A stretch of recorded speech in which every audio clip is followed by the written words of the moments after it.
কি বলে হাড্ডি কখনো গোস্ত হয় না, উপজাতি কখনো দোস্ত হয় না।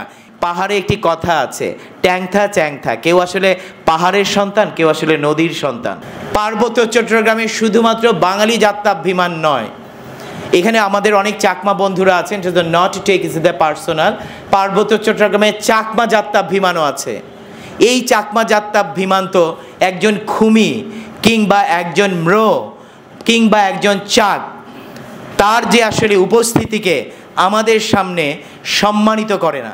আমাদের প্রত্যেকের ভিতরে টিকে থাকা প্রবল কর্তৃত্ব কিংবা কোনো জাতিবাদী ধারণা অন্য কোনো জাতিকে কোনো না কোনোভাবে আসলে নিপীড়িত করে কিংবা তাকে আসলে অস্বীকার করে। পার্বত্য চট্টগ্রামে জুমিয়ারা বসতি গাড়ে এবং ব্রিটিশ শাসন আসে।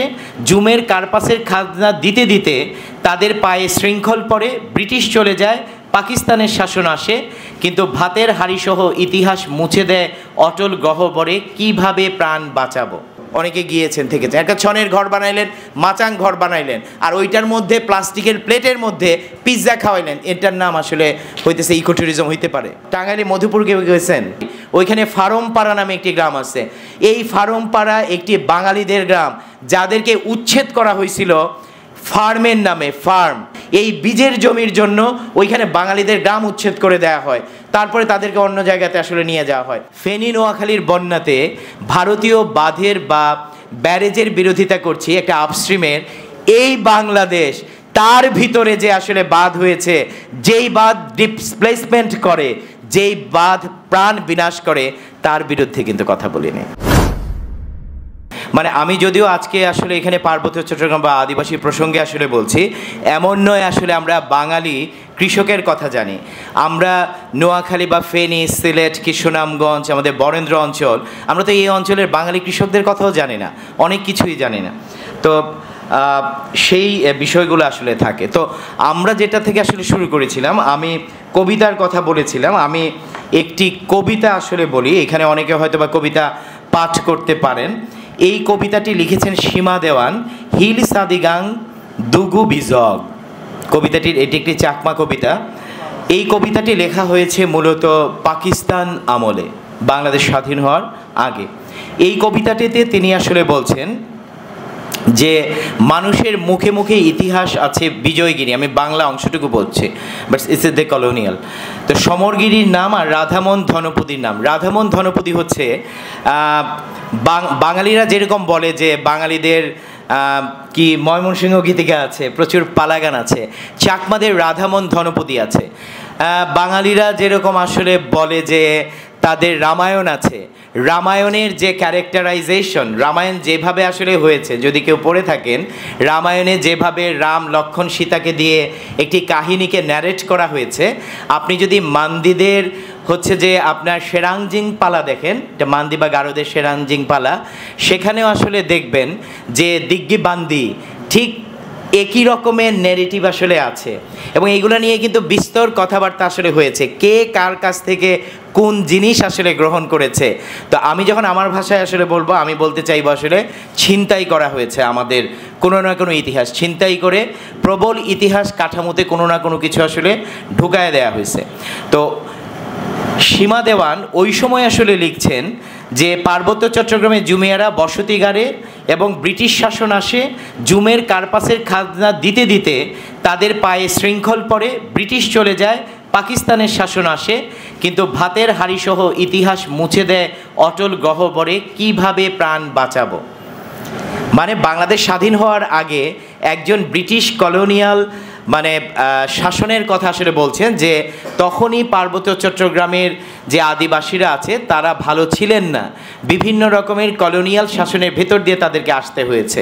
এবং পরবর্তীতে বলছেন যে এই মানে পাকিস্তান যে শাসনের মধ্যে তারা আসলে ভালো নেই, সেটাও একটি কর্তৃত্ববাদী শাসনের ভেতর দিয়ে আসতে হয়েছে। আমরা খুবই প্রচলিত কবিতা চাকমার জ্বলিনো অধিমুখিতেই যে কবিতাটা আছে, জ্বলে উঠবো না কেন, মানে এই কবিতাটা অনেকেই শুনেছেন। এটি কিন্তু বাংলাদেশ স্বাধীন বাংলাদেশে লেখা হয়েছে, মুক্তিযুদ্ধের পরবর্তী সময় লেখা কবিতা। এই কবিতাতে তো হচ্ছে কবিতা চাকমা বলছেন যে রুখে দাঁড়াবো না কেন, যে যা ইচ্ছে তাই করবে, বসত বিরান ভূমি, নিবিড় অরণ্য মরুভূমি, সকালকে সন্ধ্যা, ফলবতীকে বন্ধা, রুখে দাঁড়াবো না কেন, যা ইচ্ছে তাই করবে, ওইটাতে উনি আসলে বলছে যে আমার সম্পূরক কেবলমাত্র আমি। এই যে আমার সম্পূরক কেবলমাত্র আমি, এটিকে কোনোভাবেই দোহাই লাগে আপনারা কেউ বিচ্ছিন্নতা হিসেবে পাঠ করবেন। ইটস নট বিচ্ছিন্নতা, এটি কোনো এলিয়েনেশন নয়, এটি প্রবলভাবে ঐতিহাসিক বিষয় এবং প্রবলভাবে রাজনৈতিক বিষয়। কারণ এটি আত্মপরিচয়ের একটা মানে ব্যাকরণ। আমরা যে আত্মপরিচয়ের কথা বলি, আত্মপরিচয়ের একটা জায়গা, এবং এই আত্মপরিচয় বারে বারে আসলে তোলা হয়েছে।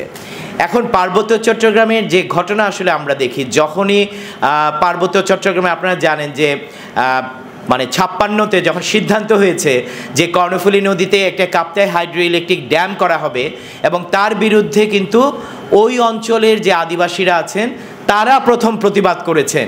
এটি কি আপনারা মনে করেন কোনো ড্যামের বিরোধিতা? এটি পৃথিবীতে প্রথম কোনো রাষ্ট্রীয় কাঠামোগত উন্নয়নের বিরোধিতা।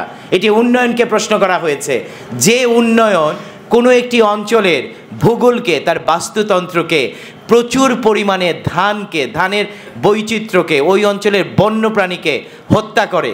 আমি মানুষের কথা পরে বলেছি, কারণ মানুষের কথাটাই আগে বলা হয়, যে 1 লাখ মানুষকে আসলে উচ্ছেদ করা হয়েছে।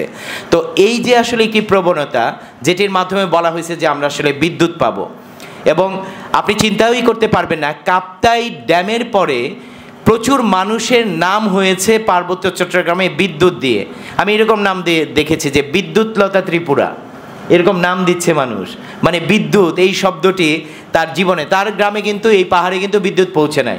কিন্তু এই যে প্রশ্ন করা হয়েছে, এখন আজকে যখন আমরা ফেনী নোয়াখালীর বন্যাতে ভারতীয় বাঁধের বা ব্যারেজের বিরোধিতা করছি, একটা আপস্ট্রিমের, এই বাংলাদেশ তার ভিতরে যে আসলে বাঁধ হয়েছে, যেই বাঁধ ডিসপ্লেসমেন্ট করে, যেই বাঁধ প্রাণ বিনাশ করে, তার বিরুদ্ধে কিন্তু কথা বলিনি। আমরা দেখেছি যে ভাসানী ফারাক্কা লং মার্চ আসলে করেছেন, দুর্দান্ত। আমরা চাই অবশ্যই যে কোনো ট্রান্সবাউন্ডারি রিভারে আপস্ট্রিম কি ডাউনস্ট্রিম কেউ কোনো ধরনের বাঁধ তৈরি করতে পারবে না, উন্মুক্ত হবে। নদী তো মানে একটি প্রাণ, আপনারা সবাই জানেন। এবং তাই কিন্তু বলা হয়, পাহাড়ে একটি কথা আছে, ট্যাংথা চ্যাংথা, কেউ আসলে পাহাড়ের সন্তান, কেউ আসলে নদীর সন্তান, এটি আসলে ওইভাবে বিশ্বাস করা হয়। তো এই যে আসলে প্রবণতা, এই প্রবণতার ভেতর দিয়ে কিন্তু আমরা দেখছি যে রাষ্ট্রীয় যে কর্তৃত্ব বা রাষ্ট্রীয় জুলুম, আমি একটু দাঁড়ায় বলি, এই জায়গাটা খুব ভালো হবে, অনেকের মুখ দেখতে পাই না তো, মানে পিছনে আছে। তো এই জুলুমে আপনারা কি মনে করছেন শুধুমাত্র পার্বত্য চট্টগ্রামেই আসলে এই বাঁধ তৈরি করা হয়েছে? সবসময় মনে রাখবেন 1960 থেকে 62 ওই সময়ে বাংলাদেশের অনেক অঞ্চলে অনেকগুলো ডেমোগ্রাফিক ইঞ্জিনিয়ারিং শুরু করা হয়েছে। তার মধ্যে আরেকটি অঞ্চল হচ্ছে গাইবান্ধার গোবিন্দগঞ্জ। গাইবান্ধার গোবিন্দগঞ্জের সাহেবগঞ্জ বাগদা ফার্ম, যেইখানে রংপুর মহিমাগঞ্জ সুগার মিল ওই সময় তৈরি করার জন্য সাঁওতালদের 1800 একর জমি একদমই মিথ্যা, মানে তাদেরকে হচ্ছে যে মিথ্যা বলে কোট আনকোট অধিগ্রহণ করা হয়েছে। এবং যেহেতু তারা আসলে ওইখানে চিনি উৎপাদন করছেন না, এই সুগার মিল বন্ধ, একটি চুক্তি করা হয়েছিল, এবং চুক্তিতে বলা হয়েছিল যদি অধিগ্রহণের শর্ত আসলে আপনি ভেঙে ফেলেন, তাহলে যাদের জমি তাদের কাছে এটা রেস্টোরেশন হবে, আবার ফিরে যাবে। যেহেতু জমি দেওয়া হয়নি, এই গ্রাম থেকে উচ্ছেদ হয়ে সাঁওতালরা বিভিন্ন জায়গায়, রংপুর, দিনাজপুর, কুড়িগ্রাম, ঠাকুরগাঁও, বিভিন্ন জায়গায় চলে গেছিলেন। তারা আবার ফিরে এসেছেন, তারা আন্দোলন করেছেন। আপনারা দেখেছেন যে শ্যামল হেমব্রম, মঙ্গল মার্ডি, মানে একদম তাদেরকে খুন করে ফেলা হয়েছে, 3 জন শহীদ হয়েছেন। তো এই যে প্রবণতা, মানে এই প্রবণতা কিন্তু বাংলাদেশের অন্যান্য অঞ্চলে হয়েছে। বাংলাদেশে প্রচুর বন বিভাগের মধ্যে ফরেস্ট ভিলেজার নামে এক ধরনের জনগোষ্ঠী আছে। ফরেস্ট ভিলেজার সাধারণত বাঙালিরা হয়, যাদেরকে বিভিন্ন উপকূল অঞ্চল থেকে নদী ভাঙনের ফলে, নদীর তীর ভাঙনের ফলে যাদেরকে আসলে তুলে নিয়ে একটা জায়গাতে সেটেল করা হয়েছে।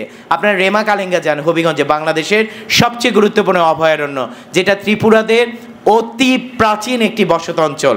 সেখানে কিন্তু ঠিক ওই সময়ে এই এই স্যাটেলারিজমের মাধ্যমে একটা ডেমোগ্রাফিক ইঞ্জিনিয়ারিং করা হয়েছে। আপনারা টাঙ্গাইলে মধুপুর যান, যেইখানে ফার্ম করা হয়েছে, ফার্ম। টাঙ্গাইলে মধুপুর কেউ গেছেন? মধুপুরে যখন 25 মাইল থেকে ভিতরে ঢুকবেন, প্রথমে একটি জায়গা পড়বে, নাম গাছাবাড়ি। ওইখানে ফারমপাড়া নামে একটি গ্রাম আছে। এই ফারমপাড়া একটি বাঙালিদের গ্রাম, যাদেরকে উচ্ছেদ করা হয়েছিল ফার্মের নামে, ফার্ম। কারণ তখন আপনার সবুজ বিপ্লব চলে আসছিল। সবুজ বিপ্লবের মাধ্যমে প্রচুর হাই ইয়েল্ডিং ভ্যারাইটি ধানের বীজ তৈরি করার আসলে চিন্তা পরিকল্পনা করা হয়। এই বীজের জমির জন্য ওইখানে বাঙালিদের গ্রাম উচ্ছেদ করে দেওয়া হয়, তারপরে তাদেরকে অন্য জায়গাতে আসলে নিয়ে যাওয়া হয়। এই যে কথাগুলো বলতেছি, এইগুলো তো আমাদের ইতিহাস, কিন্তু আমরা বলছি না আসলে আমাদের ইতিহাস। আমাদের কোথাও আমরা এগুলা লিখছি না। এই যে বাঙালি আদিবাসী গরিব মানুষ, আমাদেরকে বারবার উচ্ছেদ করে দেয়া হইতেছে আমাদের ইতিহাস থেকে। উন্নয়নের নামে রাষ্ট্র করেছে বারবার, যেগুলো আমাদের উৎপাদনের সাথে সম্পর্কিত, আমাদের উৎপাদন বদলে ফেলা হয়েছে। এইগুলা নিয়ে কিন্তু আমরা আসলে প্রশ্ন করছি না। আমরা বারে বারে একটা বাইনারি নিয়ে আসতেছি, মানুষের মধ্যে মানুষের বিভাজন। আপনি চিন্তা করতে পারেন, মানুষের সাথে মানুষের বিভাজন হয়, বিভেদ হয়। একটি পাখি বা নদীর সাথে কি মানুষের কোনোদিনও কোনো দূরত্ব তৈরি হয়? একটা মানুষ না থাকলে আপনি বাঁচতে পারবেন? আমরা কি হইতেছে যে রবিনসন ক্রুসোর মতো একটি ইউটোপীয় গল্প, একটি বানানো গল্প দিয়ে আসলে দুনিয়া চলে? এখন মানুষ থাকতে হয়, পাখি থাকতে হয়, গান থাকতে হয়, নদী থাকতে হয়। এখন আমরা তো বিচ্ছিন্ন করে দিচ্ছি। এই বিচ্ছিন্ন করার যে প্রবণতা, এটিকেই আমরা বলছি যে কর্তৃত্ববাদ। সেই কর্তৃত্ববাদ পার্বত্য চট্টগ্রামে যাত্রাভিমান হিসাবেও আছে। এইটা হচ্ছে সবচেয়ে গুরুত্বপূর্ণ বিষয়। অন্য অঞ্চলে হয়তোবা এটি যাত্রাভিমান হিসাবে নেই, কিন্তু পার্বত্য চট্টগ্রামে, রেমা কালেঙ্গাতে, মধুপুরে এটা যাত্রাভিমান হিসাবেও আছে। তো এই যে আসলে যাত্রাভিমান, এই যে বল প্রয়োগ, তার বিরুদ্ধে কিন্তু মানুষও আসলে কথা বলেছে, রুখে দাঁড়িয়েছে। এবং এই যে প্রবণতা, আপনি দেখেন পার্বত্য চট্টগ্রাম কিন্তু সবাই জানেন খুবই একটি ডেন্স মিক্স, আমি অনেকগুলো শব্দ বলতেছি। ডেন্স হইতেছে অনেক গভীর, চিরসবুজ একটি ক্রান্তীয় বনাঞ্চল। পার্বত্য চট্টগ্রাম প্রচুর বন। এটিকে আপনি কেটে, হত্যা করে, খুন করে, চুরমার করে দিয়েছেন। আপনি কি করেছেন? আপনি সেগুন মনোকালচার করেছেন। কেন আপনি সেগুন মনোকালচার করেছেন? এর একটি অন্যতম গুরুত্বপূর্ণ কারণ আছে। আপনারা কেউ আমাকে বলতে পারবেন, বাংলাদেশে এই যে বাংলাদেশের মানুষ গালে হাত দিয়ে বইয়া পড়ে, আমাদের বলে হইতেছে অর্থনীতি দুর্বল হইয়া যায়। আমরা শেয়ার মার্কেটের কথা বলি না, শেয়ার মার্কেট। আমি শেয়ার মার্কেট সম্পর্কে জানি না, বাট সেই মার্কেটে একটি শব্দ বলা হয় স্টক এক্সচেঞ্জ। শুনছেন? কেউ বলতে পারবেন স্টক নামটা কোথা থেকে এসেছে? এই শব্দটা কোথা থেকে আনা হয়েছে? এই শব্দটি গাছ থেকে আনা হয়েছে। যখন ব্রিটিশ কলোনিতে তাদের অন্যতম ন্যাচারাল রিসোর্স ছিল বাণিজ্য করার গাছ, সেগুন, টিক, এই যে বার্মিজ টিক, এই গাছকে ট্রাঙ্ক, এটাকে বলা হয়তো স্টক। যার কাছে যত বেশি স্টক, যে বেশি এক্সচেঞ্জ করবে সে সবচেয়ে বেশি ধনী। এটা দিয়ে জাহাজ হবে, জাহাজে স্পার হবে। যত বেশি জাহাজ হবে তত বেশি আপনি কোনো একটি দেশে গিয়ে লুটপাট করতে পারবেন, কর্তৃত্ব করতে পারবেন, বাহাদুরি করতে পারবেন। তো সেইখান থেকে আসলে আজকের এই অর্থনীতির বাজারে, মুদ্রা নির্ভর অর্থনীতির বাজারে এইটা আসছে আসলে স্টক এক্সচেঞ্জ। সেই স্টক থেকে, গাছের গুঁড়ি থেকে নির্দয়ভাবে যখন আপনি প্রতিটি গাছ আসলে কেটে ফেলেছেন, এই যে পার্বত্য চট্টগ্রামে যখন আপনি প্রতিটি গাছ কেটে ফেলেছেন, তখন কি একবারের জন্যও চিন্তা করছেন যে ওইখানে হিন্দু, মুসলিম, বৌদ্ধ, খ্রিস্টান ছাড়াও অনেক মানুষ থাকতে পারে যাদের ধর্ম হইতেছে গাছ, যারা বিশ্বাস করে পাহাড়? এটা কি কখনো আসলে চিন্তা করেছেন? আজকে যে মসজিদ ভাঙলে, মন্দির ভাঙলে চিল্লাইতেছেন, কোনোদিন কি চিল্লাইছেন আং সং নাম হুং? এটি আমি ম্রো ভাষায় বললাম। সং নাম হুং, ম্রো ভাষায় হুং মানে পাহাড়, সং নাম হচ্ছে ভূতের পাহাড়। যে পাহাড়ে এমন একজন দেবতা থাকে, যে দেবতা ওই পাহাড়ের ঝর্ণাকে রক্ষা করে। যদি কোনোদিন এই ঝর্ণা দূষিত হয়, তাহলে ওই বসতিতে, ওই গ্রামে প্যান্ডেমিক, মহামারী তৈরি হয়। এই কারণে ম্রোরা কখনোই ওই পাহাড় কাটে না, ওই ঝর্ণাকে আসলে দূষিত করে না। আপনি যখন এই পাহাড়কে কেটে মেরিয়ট হোটেল বানাইতে গেছিলেন, তখন কি এই বিরোধিতা করছিলেন মসজিদ বা মন্দির ভাঙলে যে বিরোধিতা আসলে করা হয়, তখন কি ওই সেন্সে ওই পার্সপেক্টিভ থেকে এই বিরোধিতা কি আমরা কখনো আসলে করেছি? এটাও তো কারো না কারো কাছে পবিত্র ধর্মস্থল। মানে এই গাছ, এই যে প্রাণ, এই যে বাস্তুতন্ত্র, এই যে নদী, এই যে ছড়া, আমরা কিন্তু সেটি করিনি।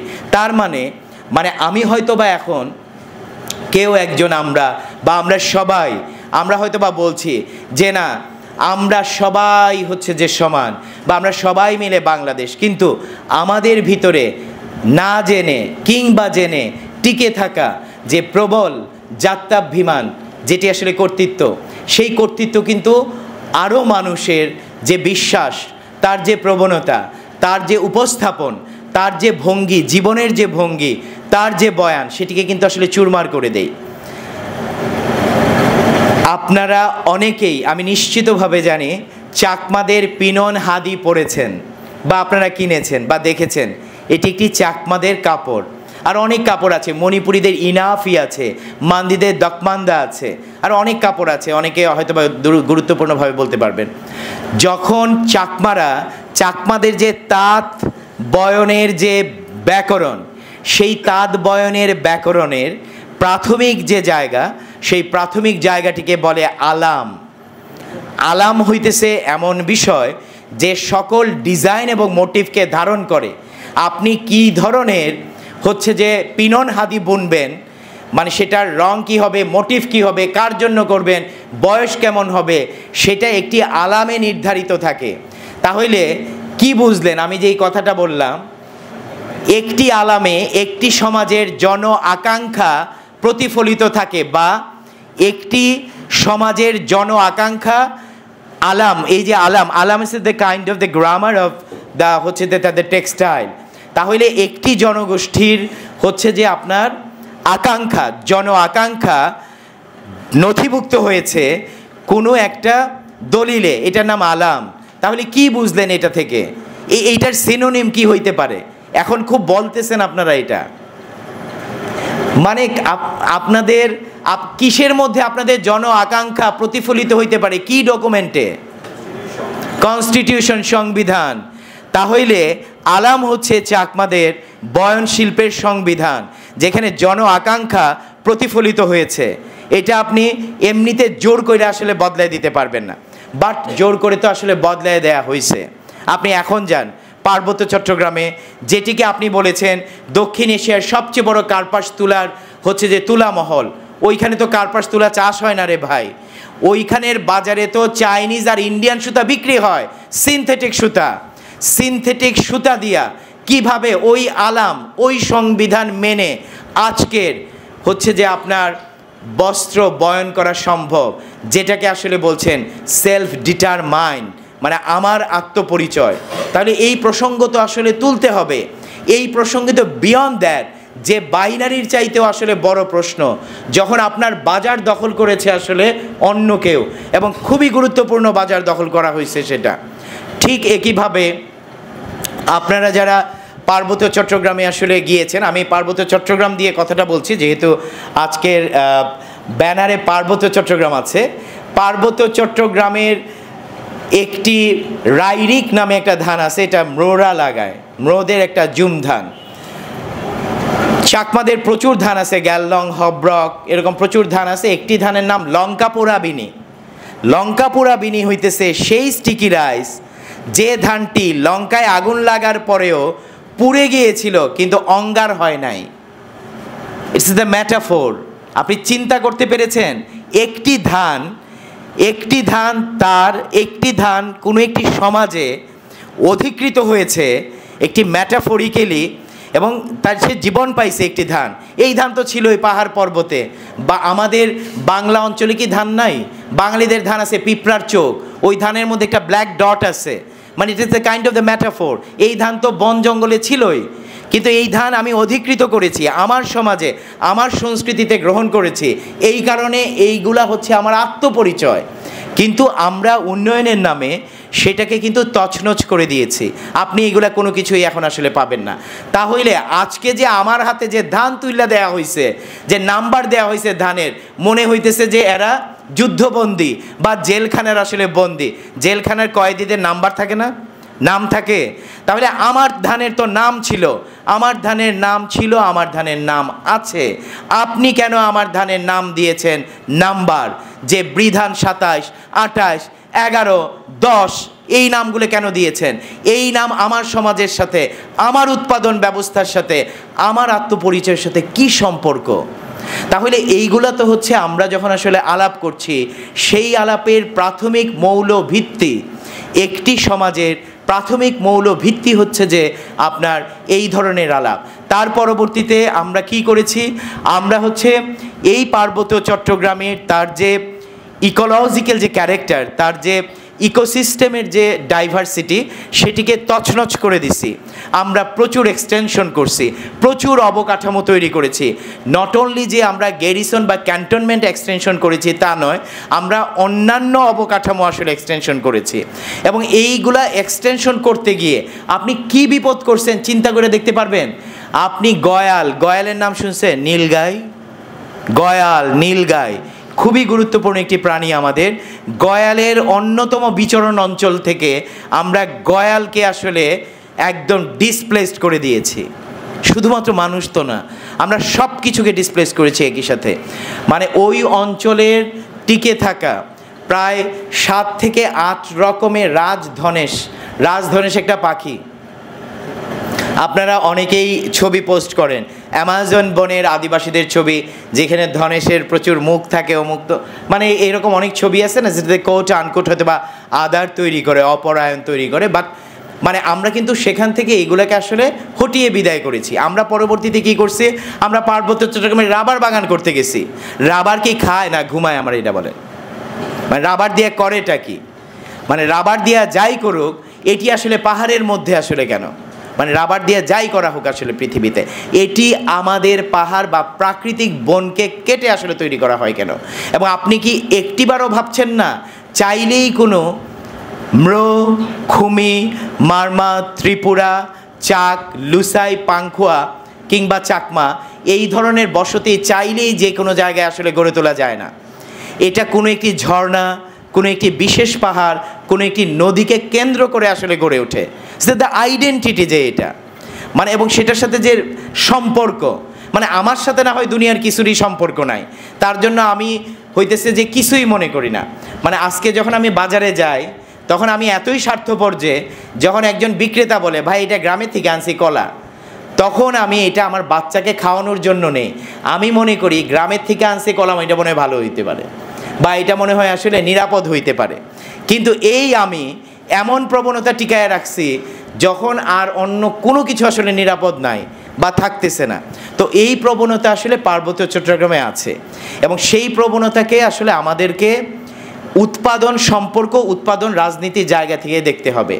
তাহলে পার্বত্য চট্টগ্রামের যে মানুষেরা আসলে আছেন, সেই মানুষদের একটি অন্যতম উৎপাদন রীতি হইতেছে জুম চাষ করা।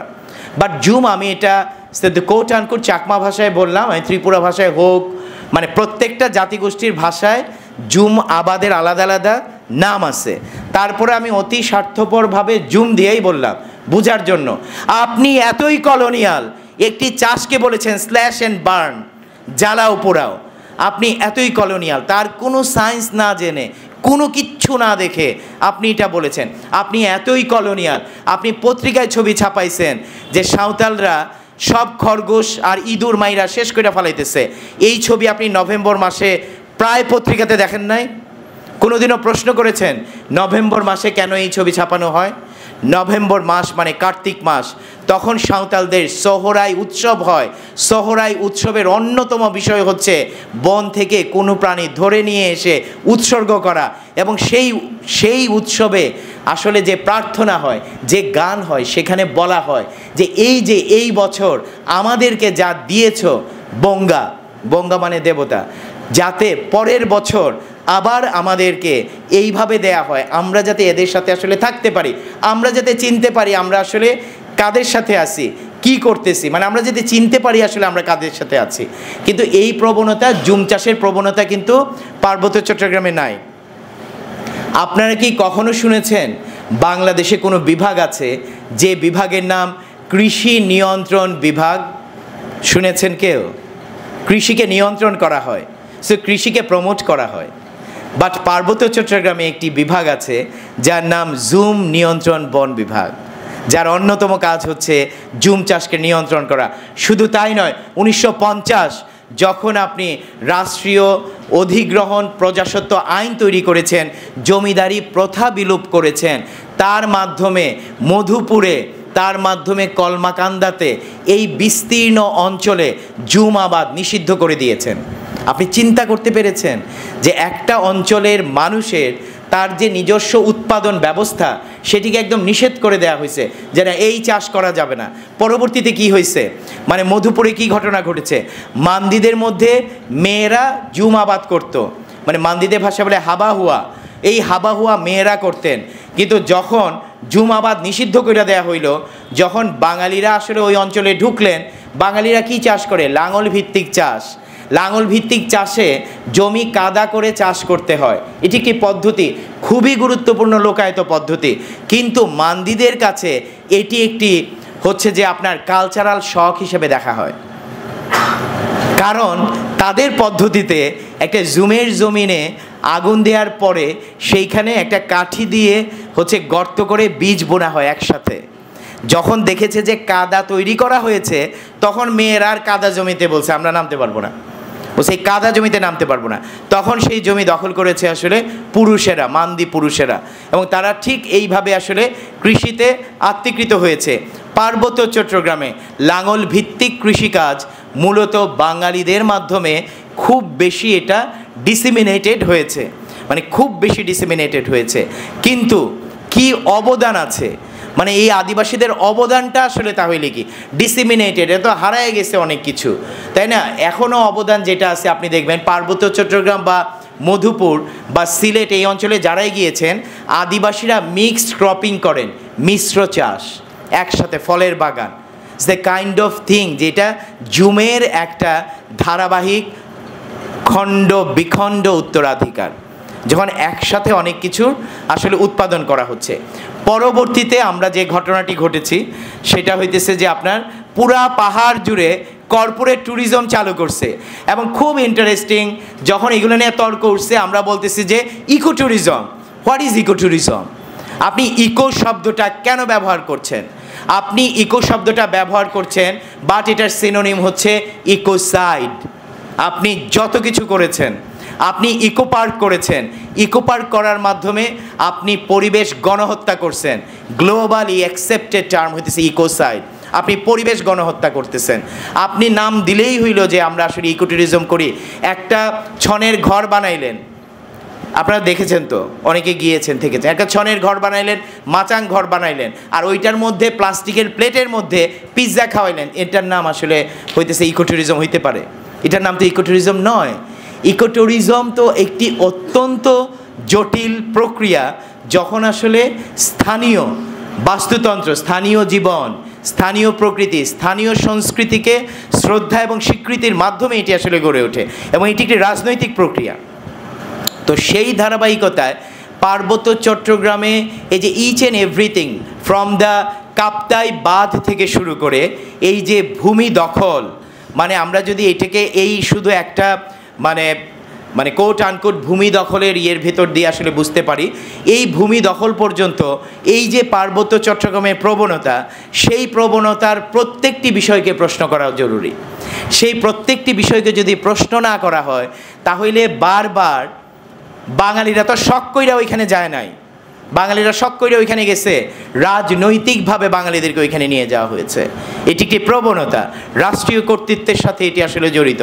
তাহলে কেন আজকে আসলে সামনে কাউকে না কাউকে প্রতিপক্ষ হিসেবে দাঁড় করিয়ে দেওয়া হয়েছে, এবং এই যে পিছনের অন্যান্য সকল কারণ ঢেকে ফেলা হয়েছে। লামা, বান্দরবানের লামা, সরই পাহাড় নাম শুনছেন আপনারা, সরই পাহাড়ে লামা রাবার ইন্ডাস্ট্রি, পাহাড়ের পর পাহাড়, ওইখানে হইতেছে ম্রো আর ত্রিপুরাদেরকে উচ্ছেদ কইরা ওইখানে রাবার বাগান বানায়। স্টিল নাও, মানে আগের রেজিমে আসলে ছিল, তার আগের রেজিমেও আসলে ছিল। তাহলে আমরা যখন একটা প্রবল রেজিমকে প্রতিবাদ করি, একটা প্রবল রেজিমের আসলে বিরোধিতা করি? আমরা কি তার কর্তৃত্বকে বিরোধিতা করি, নাকি আমাদের উপরে চাপিয়ে দেওয়া বাইনারি বিভাজন, খালি পাহাড়ি বাঙালি সংঘর্ষ কিংবা কখনো কখনো সেনা শাসন, এই ধরনের বিষয় দিলেই এই পার্বত্য চট্টগ্রামের এই যে রক্তপাত, ভাঙচুর, চুরমার, এই বিষয়গুলোকে আসলে মানে আমরা বিশ্লেষণ করতে পারবো বা পাঠ করতে পারবো? তা তো আসলে হচ্ছে না। আমাকে পুরো বিষয়টাই বুঝতে হবে মানুষের জীবন থেকে। এবং আমি কিন্তু বলছি যে জাত্যাভিমান, আমি কি কখনোই বলেছি বাঙালি জাত্যাভিমান? আপনারা বলেন, আমি কি বলেছি এই কথাটা?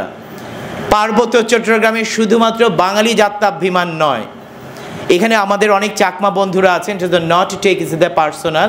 পার্বত্য চট্টগ্রামে চাকমা জাত্যাভিমানও আছে।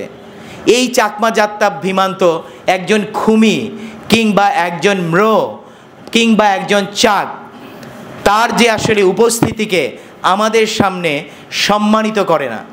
মানে আমরা তো আসলে দেখি না যে তিনি অনেক জায়গায় আসলে অংশীদার হতে পেরেছেন। কিংবা পার্বত্য চট্টগ্রামে তো সাঁওতালরাও বসবাস করে, পার্বত্য চট্টগ্রামে তো আপনার গুর্খারাও বসবাস করে, অসমিয়ারাও বসবাস করে। নাম শুনেছেন? দেখেন, মানে সাঁওতাল, গুর্খা, অসমিয়া। কিন্তু আপনি তো কখনোই পার্বত্য চট্টগ্রাম থেকে উঠা ম্যাটা গ্র্যান্ড ন্যারেটিভ, যেটা কোট আনকোট খুবই প্রিয় আপনাদের, সেখানেও এই তিনটি জনগোষ্ঠীর কোনো নামগন্ধ আসলে দেখান না। তার মানে আমাদের প্রত্যেকের ভিতরে টিকে থাকা প্রবল কর্তৃত্ব কিংবা কোনো জাতিবাদী ধারণা অন্য কোনো জাতিকে কোনো না কোনোভাবে আসলে নিপীড়িত করে কিংবা তাকে আসলে অস্বীকার করে। এটা আসলে আছে, এটাকে কোনোভাবেই আসলে অস্বীকার করা আসলে যাবে না।